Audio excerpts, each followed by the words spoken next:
वाठार स्टेशन येथील श्री स्वामी समर्थ महाराजांचा प्रकट दिन गुरु पादुका मठामध्ये मोठ्या भक्तिभावानं आणि उत्साहामध्ये साजरा करण्यात आला। या निमित्तानं संपूर्ण वाठार स्टेशन नगरी भक्ती रसामध्ये न्हाऊन निघाली होती। या दिवशी सकाळपासूनच विविध धार्मिक कार्यक्रमांचं आयोजन करण्यात आलं होतं। दुपारी पारंपरिक वाद्याच्या गजरात आणि फटाक्यांच्या आतिषबाजीमध्ये श्री स्वामी समर्थांची भव्य मिरवणूक संपूर्ण वाठार स्टेशन नगरीमध्ये काढण्यात आली।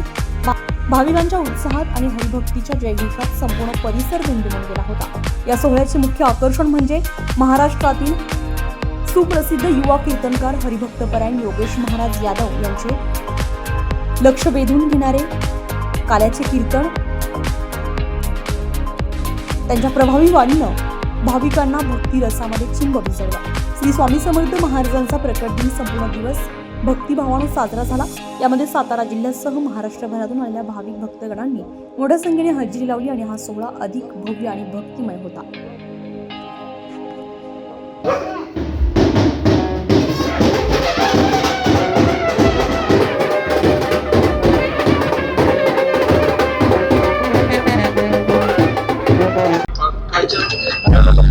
तुम्हाला आज श्री स्वामी समर्थ महाराजांचा प्रकट दिन आहे, या निमित्ताने काय सांगाल? श्री स्वामी समर्थ आज म्हणजे वाठार स्टेशन येते प्रत्येक वर्षी एवढा मोठा जिल्ह्याचा कार्यक्रम स्वामींचा प्रकट दिन असल्यामुळे आज टोटल या भागातून एवढे भाविक जमा झाले।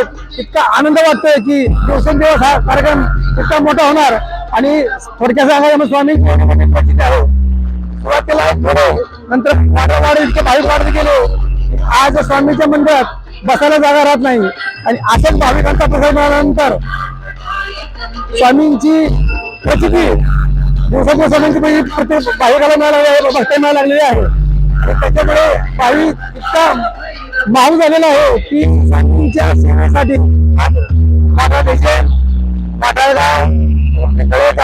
फडकवाडी तळे बिचवले बरेच गावातून इथं बहुजन उपस्थित आहेत, बरेच लोक आलेले आहेत, स्वामी भक्त आले आहेत। तरी असेच स्वामींचा आशीर्वाद सर्वांच्या पाठीमागे राहावा अशी माझी इच्छा आहे। श्री स्वामी समर्थ।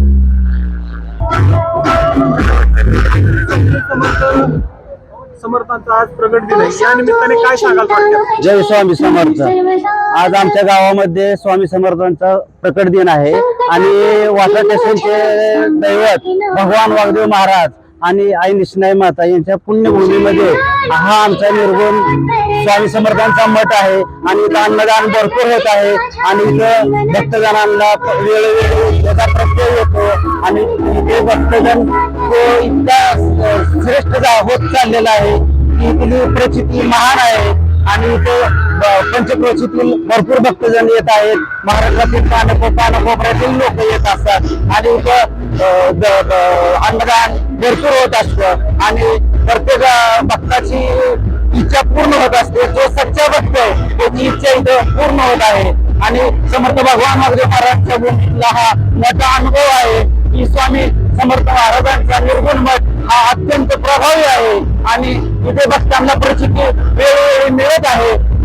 श्री स्वामी समर्थ।